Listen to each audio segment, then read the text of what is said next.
L'association des résidents a découvert que je possédais plusieurs terrains dans la région, alors ils ont envahi et construit des maisons pour des squatteurs pendant mon voyage. Je possédais plusieurs terrains dans ma région depuis des années, sans jamais le cacher, mais sans non plus le crier sur tous les toits. Tout le monde savait que je travaillais dans l'immobilier, mais personne ne s'en souciait, jusqu'à ce que certains voisins envieux commencent à se demander comment je pouvais entretenir ma maison, changer de voiture de temps en temps et voyager. Et lorsque je suis parti en voyage pendant un mois, ils ont pris une décision qui m'a fait perdre toute patience. Je vis ici depuis des années. Je connais chaque rue, chaque terrain, chaque changement qui s'est produit. Je n'ai jamais été du genre à étaler ma réussite, mais je ne cachais pas non plus mon travail. J'investissais dans des terrains, j'en achetais, j'en vendais, j'en laissais certains de côté en attendant qu'ils prennent de la valeur. Ceux qui me connaissaient étaient au courant.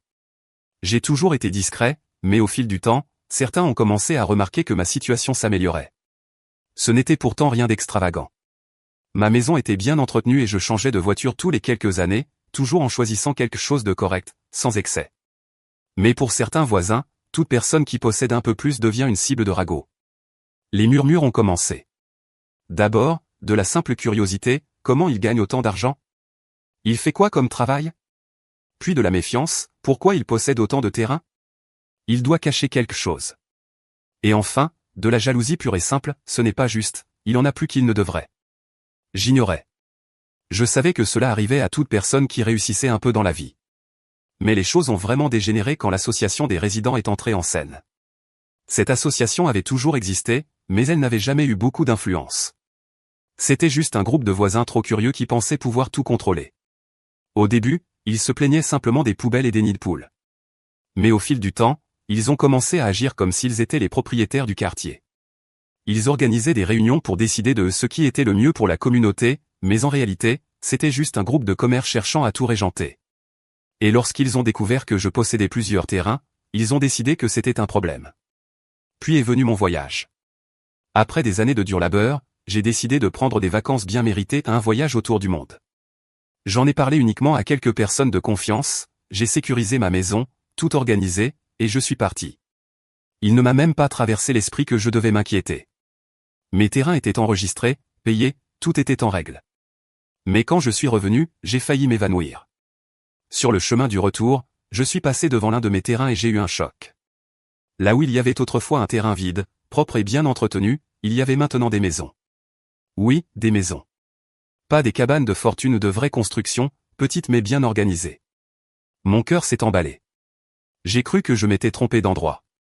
Mais non, c'était bien mon terrain. Je suis rentré chez moi et j'ai essayé de comprendre ce qui s'était passé. C'est alors qu'un voisin est venu, avec ce sourire narquois de quelqu'un qui aime annoncer de mauvaises nouvelles. Là, tu es de retour. Eh bien, l'association des résidents a décidé de donner une meilleure utilité à ces terrains abandonnés. Abandonnés? Je payais tout à temps, je gardais le terrain propre, je ne l'avais jamais laissé à l'abandon. Mais dans leur esprit, puisque je ne construisais rien dessus, ils avaient le droit de décider quoi en faire. Ils ont organisé un projet communautaire pour offrir un logement à ceux qui en avaient besoin. Sur MON Terrain. Sans m'en informer. Sans ma permission. Et ce n'était pas le seul. Quand j'ai vérifié mes autres terrains, j'ai découvert d'autres constructions. Certaines étaient des habitations de fortune, d'autres clairement financées par des fonds extérieurs. J'ai appris plus tard que certaines entreprises avaient même fait don de matériaux, pensant qu'il s'agissait d'un projet légitime. J'étais sous le choc. Comment peut-on simplement décider qu'une propriété privée appartient désormais à quelqu'un d'autre? Comment une association de résidents peut-elle avoir le pouvoir de faire ça? Et le pire? Quand je les ai confrontés, ils ont agi comme si j'étais le méchant de l'histoire. Comme si j'étais un égoïste qui refusait d'aider la communauté. Je savais que j'allais devoir me battre pour ça. Mais je n'avais aucune idée de ce qui m'attendait encore. Je savais que récupérer mes terrains ne serait pas facile, mais je n'imaginais pas le niveau d'absurdité qui allait suivre. Après avoir découvert que l'association des résidents avait tout simplement pris possession de mes terrains et construit des maisons pour des squatteurs, ma première réaction a été d'essayer de régler les choses de la manière la plus rationnelle possible. J'ai réuni tous mes documents, je suis allé au siège de l'association et j'ai demandé des explications. Mais l'accueil que j'ai reçu n'a été qu'un mélange de moquerie et de mépris. Ah, vous êtes de retour? Eh bien oui, nous avons décidé que ces terrains étaient inutilisés et nous avons voulu aider la communauté. Comment ça, nous avons décidé? J'étais le propriétaire.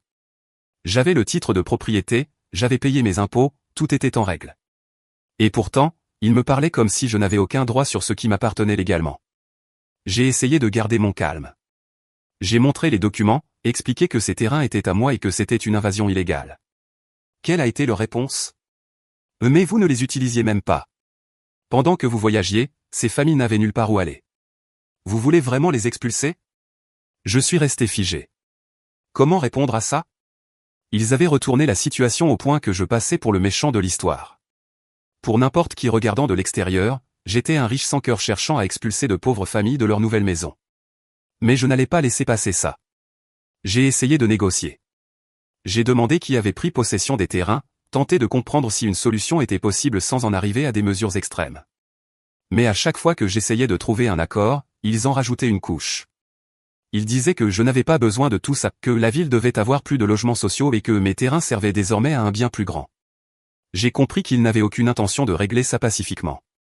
Pour eux, la décision était déjà prise. Alors, j'ai porté l'affaire à la mairie. Et c'est là que j'ai découvert que l'association des résidents avait déjà pris de l'avance bien avant mon retour. Ils avaient lancé une pétition pour faire classer mes terrains comme zone d'intérêt social. En gros, ils tentaient de faire officialiser par la mairie ce qu'ils avaient déjà fait illégalement. Et pire encore, ils racontaient partout que j'étais un spéculateur avide, quelqu'un qui achetait des terrains pour les laisser vides pendant que la population souffrait. Des articles ont commencé à apparaître dans des petits journaux locaux, des publications sur les réseaux sociaux présentaient l'association des résidents comme des héros luttant contre un propriétaire terrien cupide. Ils parlaient de moi comme si j'étais un milliardaire anonyme possédant la moitié de la ville, et non un simple habitant qui avait travaillé dur pour chaque centime. Puis sont venues les manifestations. Au début, ce n'était que quelques pancartes près de mes terrains avec des slogans comme « Un logement pour tous » et « La terre appartient au peuple ». Mais rapidement, la situation a dégénéré. Un jour, en sortant de chez moi, j'ai vu un groupe de personnes dans ma rue avec des pancartes, scandant des slogans sur mon prétendu projet d'expulser des familles. Certains d'entre eux étaient d'anciens voisins, des gens qui me saluaient encore cordialement quelques mois plus tôt. Mais maintenant, ils me regardaient comme si j'étais leur ennemi. J'ai essayé de leur parler. J'ai tenté d'expliquer à quel point tout cela était absurde. Mais peu importe ce que je disais, ils avaient déjà décidé que j'étais le méchant de l'histoire. Les réseaux sociaux ont commencé à se remplir d'attaques. Mon nom est apparu dans des groupes de quartier, avec des accusations disant que je poursuivais en justice des familles travailleuses. Certains messages me décrivaient comme un profiteur, un type qui achetait des terrains pour les laisser vides et spéculer dessus. C'était insensé. Et puis, j'ai reçu une menace à peine voilée. Un mot laissé sur mon portail disait « Fais attention à qui tu t'attaques ». Ce n'est pas qu'une question de terrain. À ce moment-là, j'ai compris que je ne pourrais pas régler ça juste avec des discussions. Si je voulais récupérer ce qui m'appartenait, j'allais devoir me battre. La menace dans le billet ne quittait pas mon esprit. Fais attention à qui tu t'attaques. Ce n'est pas juste une question de terrain. Aussi révolté que j'étais, jusqu'à ce moment-là, je pensais que j'avais affaire à un groupe de voisins trop curieux, motivés par un faux sentiment de justice et un peu de jalousie. Mais ce message avait un ton différent. Ce n'était pas juste un conflit de territoire ou une manifestation de gens cherchant un logement. C'était un avertissement. Au début, j'ai essayé d'ignorer. J'ai pensé que c'était juste quelqu'un qui voulait me faire peur, mais quelque chose me dérangeait. Si ce n'était qu'un groupe de personnes qui luttaient pour un logement, pourquoi étais-je menacé? Pourquoi avait-il fait tout cela précisément pendant mon absence? Et surtout, pourquoi essayait-il d'officialiser la prise de mes terrains aussi rapidement? Quelque chose ne collait pas. Alors, j'ai décidé d'enquêter. J'ai commencé à poser discrètement des questions à quelques habitants du quartier, ceux qui n'étaient pas impliqués dans le conflit. Des gens qui vivaient là depuis des années mais qui ne faisaient pas partie de l'association. C'est ainsi que j'ai entendu les premières rumeurs étranges. Beaucoup des nouveaux résidents de ces soi-disant maisons communautaires n'étaient pas exactement des sans-abri, contrairement à ce que l'association voulait faire croire. Certains étaient des proches et des amis des membres de l'association elle-même. D'autres avaient déménagé depuis d'autres quartiers de la ville, attirés par la promesse d'un loyer social. Loyer? Cela a immédiatement déclenché une alerte dans ma tête. J'ai continué à creuser et j'ai découvert que, malgré la version officielle disant que ces maisons étaient destinées aux familles dans le besoin, la réalité était bien différente. L'association des résidents n'avait pas simplement donné les maisons aux gens. Il leur faisait payer un loyer symbolique pour y vivre. Alors voilà. Ce n'était pas une question de logements sociaux. Ce n'était pas une question de justice sociale. C'était une question d'argent. L'association des résidents avait pris mes terrains et faisait du profit avec. Ils avaient mis en place un système où ils contrôlaient qui pouvait ou non vivre là, et en échange, ils récoltaient des loyers mensuels. Les prix variaient selon la taille du terrain et l'emplacement. Certaines personnes payaient même des sommes assez élevées pour obtenir un espace là-bas. Et ce n'était pas tout. Certaines maisons étaient vendues. Oui, vendues. Des gens payaient pour acheter un morceau de mon terrain, sans aucun document légal, sans aucune garantie. Juste un accord verbal ou, au mieux, un faux contrat inventé par l'association. Tout s'expliquait. La rapidité avec laquelle ils avaient pris les terrains. Le soutien exagéré de l'association. La pétition pour officialiser le tout. Les menaces. Je n'avais pas affaire à un groupe de voisins essayant d'améliorer la communauté. J'étais confronté à un réseau organisé cherchant à s'enrichir sur mon dos. Maintenant, je comprenais pourquoi ils étaient si déterminés à me faire passer pour le méchant de l'histoire. Pour eux, j'étais un obstacle. Mais s'ils pensaient que j'allais accepter ça sans rien dire, ils se trompaient lourdement. La première chose que j'ai faite a été de réunir des preuves. J'ai réussi à parler à quelques personnes qui vivaient sur mes terrains, et sans se douter de quoi que ce soit, elles m'ont raconté qu'elles payaient un loyer à un administrateur de l'association. Certaines m'ont même montré des reçus écrits à la main. J'ai pris des photos de tout. J'ai enregistré des conversations. Ensuite, je suis allé directement à la mairie. J'ai présenté mes documents, expliqué ce qui se passait et clairement annoncé que j'allais entamer une action en justice pour récupérer mes terrains. Au début, certains fonctionnaires ont essayé de minimiser l'affaire, suggérant que je devrais tenter un accord avec l'association. Mais quand je leur ai montré les preuves qu'ils encaissaient de l'argent illégalement, la situation a pris un tout autre tournant. C'était une affaire grave. Une occupation illégale était une chose. Une organisation qui facturait des loyers sur des terrains qui ne lui appartenaient pas, c'en était une autre. J'ai immédiatement déposé une plainte. Ce n'était plus seulement une question de récupérer ce qui m'appartenait.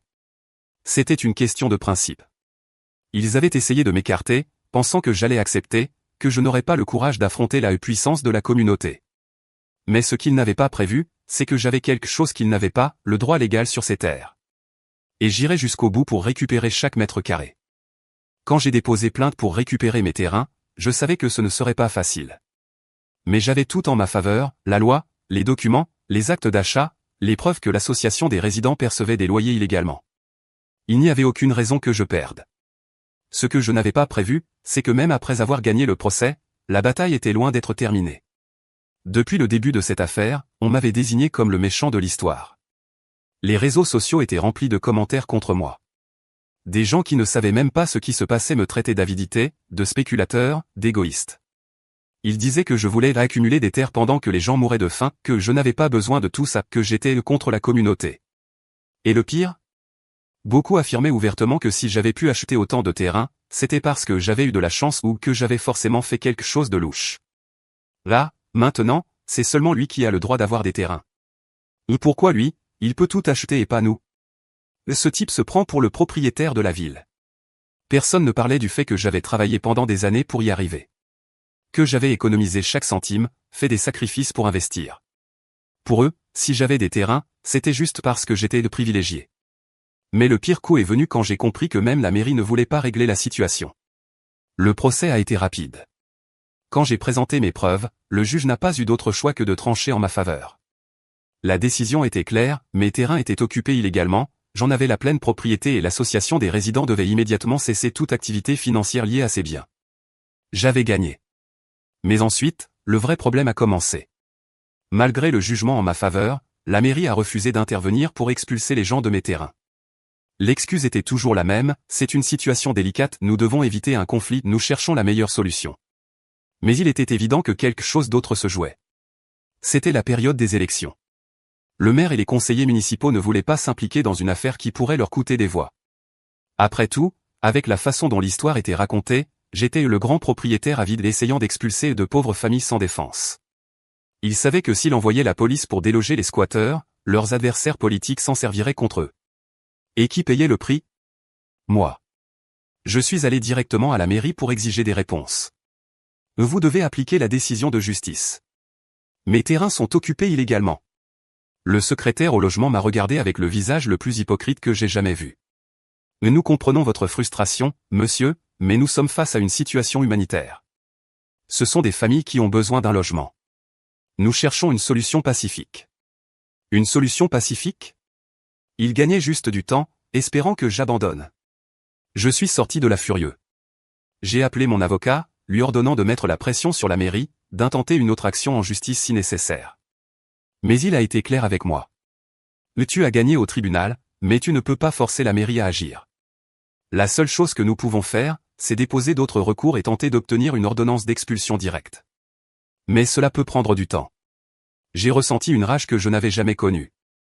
Ils ignoraient tout simplement le fait qu'on m'avait volé ce qui m'appartenait. Peu importait que j'ai fait tout dans les règles, acheté légalement, payé mes impôts, gardé tout en ordre. Maintenant, j'étais juste un homme riche qui voulait jeter les pauvres à la rue. Mais je n'allais pas abandonner. Si la mairie refusait d'agir, alors j'allais trouver un autre moyen de régler ça. Et j'allais faire en sorte que tout le monde connaisse la vérité. Si la mairie ne voulait pas agir, alors j'allais régler cette situation moi-même. Après des semaines de tergiversations, de manifestations contre moi, de politiciens essayant de tirer profit de ma perte, j'ai compris que personne n'avait réellement l'intention de faire ce qui était juste. Ils voulaient juste repousser le problème jusqu'à ce que je me lasse et abandonne. Mais je n'allais pas abandonner. Les squatteurs vivaient sur ce qui m'appartenait, profitant de quelque chose que j'avais construit et pour lequel j'avais travaillé dur. Ils utilisaient l'excuse du besoin, mais en réalité, beaucoup d'entre eux n'étaient même pas réellement dans le besoin. Ils avaient un emploi, un revenu, mais vivaient gratuitement parce que quelqu'un leur en avait donné l'opportunité. J'ai passé des nuits entières sans dormir à réfléchir à une solution. Aller en justice prendrait du temps, et j'étais fatigué d'entendre mon nom être sali comme si j'étais un criminel.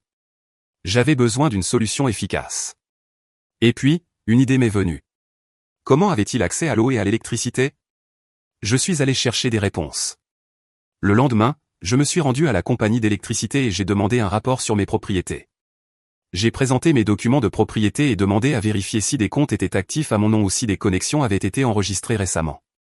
Après un moment d'attente, l'employé est revenu avec un air préoccupé.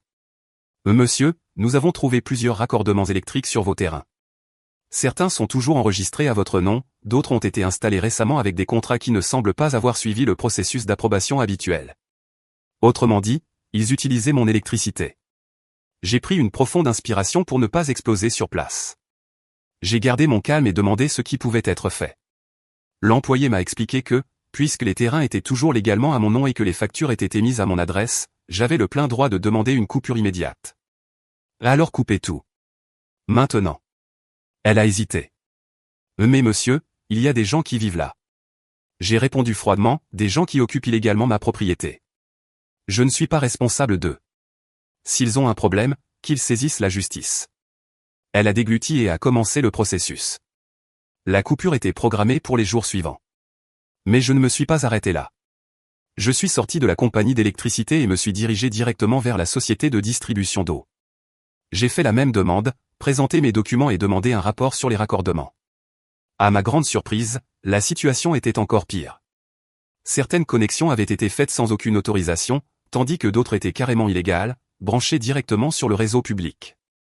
Encore une fois, l'employé a essayé de me dissuader, disant que couper l'eau pourrait poser un problème social. Mais je n'étais pas intéressé par les problèmes sociaux à ce moment-là. Et si la mairie veut régler ça, qu'elle trouve une autre solution. Mais je ne suis pas responsable de fournir de l'eau aux squatteurs. Après une longue discussion, ma demande a été acceptée et l'ordre de coupure a été envoyé. Maintenant, il ne restait plus qu'à attendre. Les premiers jours après la coupure d'électricité, les squatteurs ont tenté de résister. Certaines maisons avaient des générateurs, d'autres faisaient des branchements illégaux sur les poteaux électriques. Mais quand l'eau a été coupée, la situation a changé. Au début, j'ai entendu beaucoup de plaintes. Des gens disant que j'étais inhumain, que je privais des familles d'eau. Certains sont même allés voir l'association des résidents pour exiger une solution. Mais la vérité, c'est qu'ils étaient désormais seuls. L'association des résidents, si bruyante et pleine de discours sur la justice sociale, a disparu. Ils savaient qu'ils avaient perdu.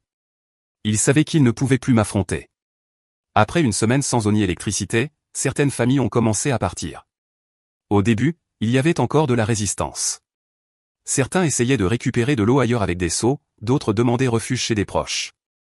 Mais au fil des jours, la situation est devenue insoutenable. 2 semaines plus tard, les premières cabanes ont commencé à être démontées. Certains squatteurs ont simplement pris ce qu'ils pouvaient et sont partis. D'autres ont tenté de tenir jusqu'au bout, mais sans eau ni électricité, ce n'était plus un endroit où ils pouvaient vivre. Peu à peu, les maisons se sont vidées. Puis, une nuit, j'ai reçu un message d'un des rares voisins qui me parlait encore. Ton terrain est vide. Ils sont partis. Le lendemain, je suis allé vérifier. Là où il y avait des gens vivant illégalement, il ne restait plus que des structures abandonnées, des meubles cassés et des déchets éparpillés. Mais les squatteurs étaient partis. J'avais enfin récupéré mes terrains. Quand j'ai enfin récupéré mes terrains, je pensais que le cauchemar était terminé. Mais j'avais sous-estimé le culot de l'association des résidents. Ils n'avaient pas accepté leur défaite et, au lieu de simplement passer à autre chose, ils ont commencé à propager encore plus de mensonges sur moi. Cette fois, c'était encore pire. Ils ne se contentaient plus de me traiter d'avidité ou de spéculateur. Maintenant, ils m'attaquaient ouvertement. Ils disaient que j'étais un monstre pour avoir expulsé des familles innocentes. Ils ont lancé une pétition pour tenter de m'empêcher de continuer à nuire à la communauté. Certains ont même essayé de convaincre la mairie de m'interdire de construire quoi que ce soit sur mes propres terrains. Mais la vérité, c'est qu'ils étaient furieux parce qu'ils avaient perdu leur mine d'or. Sans les terrains qu'ils m'avaient volés, l'association a perdu de l'influence et, surtout, elle a perdu de l'argent. Leur système illégal de perception de loyer a été anéanti, et ils savaient qu'ils ne pourraient plus jamais refaire un tel coup dans la région. Mais la partie n'était pas encore finie. J'étais loin d'être satisfait. Ils avaient utilisé mon nom pour brancher l'électricité des squatteurs. Ils avaient exploité mes terrains pendant plus d'1 an. Et maintenant, ils essayaient de faire de moi le méchant, alors qu'en réalité, c'étaient eux les criminels. Alors, j'ai déposé une nouvelle plainte.